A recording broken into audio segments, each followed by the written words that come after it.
अगर आप भी 2026 में बीए बीएड का इंटीग्रेटेड कोर्स करना चाहते हैं या फिर करने का सोच रहे हैं तो ये वीडियो जो है आपके लिए है। इस वीडियो में हम एकदम डिटेल में आपको बताएंगे कि आप किस तरह से बीए बीएड कर सकते हैं। आपका जो बीए बीएड का एग्ज़ाम है वो कौन सा आपको देना है, कौन कौन से रिसेंट चेंजेस आ रहे हैं, अगर आपको वो एग्ज़ाम देना है तो उसमें आपका कट ऑफ वगैरह कैसा रहेगा, हर चीज़ हम एकदम डिटेल में इस वीडियो में कवर करेंगे। तो इस वीडियो को जो है आप पूरा एंड तक देखिए। तो चलिए मैं अपने बारे में बता देता हूँ। मैं हूँ सोनू महतो। मैंने खुद आपका जो 2025 का सेशन था उसमें बीए बीएड का 2 एग्ज़ाम दिया था, एनसीईटी और आरआई सीडब्ल्यू। मुझे आरआई में भी मिल गया था और एनसीईटी के थ्रू मुझे एएमयू के बीएड लिस्ट में मेरा 6 रैंक था और नेहरू के बीएड लिस्ट में मेरा 4th रैंक था। ठीक है, उसके बाद भी मतलब मैंने उसको चूज़ नहीं किया, उसका मैं आपको कभी और बताऊंगा। बट अभी जो है इस वीडियो में हम लोग इस कोर्स के बारे में बात कर लेते हैं। ठीक है, तो एडमिशन के रूट के बारे में बात करते हैं। सबसे पहले तो पहले क्या था, जो आपका 2025 तक था, इस साल तक था, आपको अगर आईटीपी कोर्स करना है तो उसके लिए 4 तरह का एडमिशन रूट्स था आपका। सबसे पहला जो प्राइमरी रूट था वो आपका एनसीईटी। ठीक है, उसके अलावा आप आरआई सीडब्ल्यू के एग्ज़ाम दे के आरआई में जा सकते थे। इन दोनों के अलावा भी आप सीयूटी के थ्रू भी बीए बीएड या फिर बीएससी बीएड कोई भी ऐसा कोर्स रहे उसमें आप जाके एडमिशन ले सकते थे। और कुछ कॉलेजेस यूनिवर्सिटी अपना खुद का एंट्रेंस एग्ज़ाम कंडक्ट करवा के वो लोग उसके थ्रू भी एडमिशन लेते थे आईटीपी कोर्सेज में।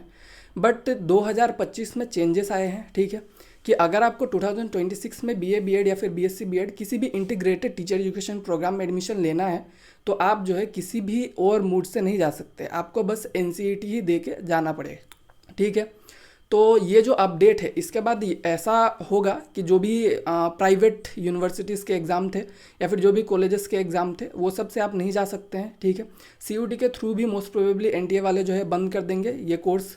और उसके बाद आपको अगर बीए बीएड में एडमिशन लेना है तो आपको एनसीईटी ही देना पड़ेगा। ठीक है, ये हो गया एक मेजर अपडेट। और आरआई का अभी तक श्योर नहीं है, आरआई सीडब्ल्यू जो है वो शायद ही कैंसिल होगा। ठीक है, क्योंकि वो आपका आरआई के लिए होता है जो कि स्पेसिफिकली एक अलग इंस्टीट्यूट है, तो वो लोग अपना एग्ज़ाम शायद पहले की तरह ही कंडक्ट करवाने वाले हैं। ठीक है, तो ये हो गया आपका एडमिशन रूट। उसके बाद अगर बात करेंगे कि अगर आप एनसीईटी का एग्ज़ाम देते हैं तो उसमें कौन कौन से टॉप यूनिवर्सिटीज़ है जहाँ पे आप जा सकते हैं। ठीक है, तो मैं 5 टॉप सेंट्रल यूनिवर्सिटीज़ बताऊंगा। टोटल आपके मोर देन 77 यूनिवर्सिटीज़ कॉलेजेस उसमें है जिसमें आप जा सकते हैं। बट जो आपका टॉप 5 है, ठीक है, वो कौन कौन से हैं, तो सबसे पहला है आपका अलीगढ़ मुस्लिम यूनिवर्सिटी, जो कि एएमयू आपका बहुत ही एक रेपुटेटेड इंस्टीट्यूट है। सीयूटी के थ्रू भी इसमें बहुत लोग जाते हैं और आप एनसीईटी के थ्रू भी वहाँ पे जाके एडमिशन जो है इंटीग्रेटेड टीचर एजुकेशन प्रोग्राम में ले सकते हैं।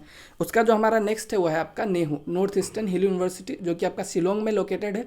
अगर आप नॉर्थ ईस्ट से बिलोंग करते हैं तो आपके लिए बेस्ट ऑप्शन हो सकता है, क्योंकि एक सेंट्रल यूनिवर्सिटी है, बहुत ही अफोर्डेबल फीस है और कम पैसे में आपका जो बीएड का कोर्स है और बीए बीएड दोनों एक साथ मतलब हो जाएगा। ठीक है, उसका जो हमारा नेक्स्ट है वो है आपका सेंट्रल यूनिवर्सिटी ऑफ हरियाणा और सेंट्रल यूनिवर्सिटी ऑफ पंजाब।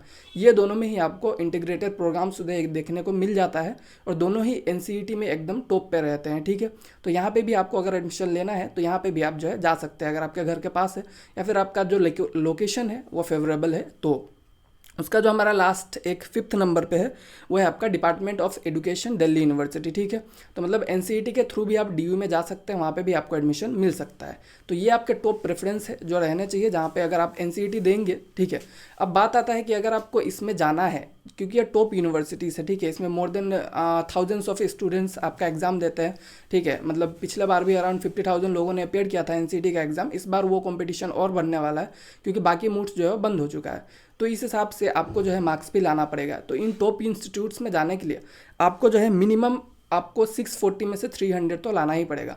मेरा जो मार्क्स था वो था आपका 360 में मुझे हर इंस्टीट्यूट में एडमिशन मिल रहा था। ठीक है, तो आपको अराउंड 350 लाना है ताकि आप एकदम सेफ लाइन में रहे कि आप कहाँ पे भी मतलब जहाँ भी आपको एडमिशन लेना है आप वहाँ पे जाके एडमिशन ले सके। ठीक है, बट अगर आप 300 भी लाते हैं तो आपका अच्छा खासा चांसेस रहता है कि इन टॉप इंस्टीट्यूट में आपका एडमिशन जो है वो फर्स्ट या सेकंड राउंड में ही हो जाए। ठीक है, बट उससे अगर कम आता है तो आपको थोड़ा सा लोकल कॉलेजेस की तरफ देखना पड़ेगा, जो कि आपका मतलब खुद का चॉइस होगा। ठीक है, बट अगर आपको टॉप सेंट्रल यूनिवर्सिटी में चाहिए तो आपको 300 प्लस तो लाना ही पड़ेगा। ठीक है, और अगर आपको और डिटेल में वीडियो चाहिए तो आप हमें कमेंट में बता सकते हैं। बाकी एनसीईटी के रिलेटेड अगर आपको प्रिपरेशन करना है तो उसके कुछ बहुत ही अच्छे बुक सजेशंस, बुक रिकमेंडेशन के लिए मैं आपको कुछ लिंक डिस्क्रिप्शन और कमेंट में दे दूंगा, उसमें आप जाके चेकआउट कर सकते हैं। Thank you.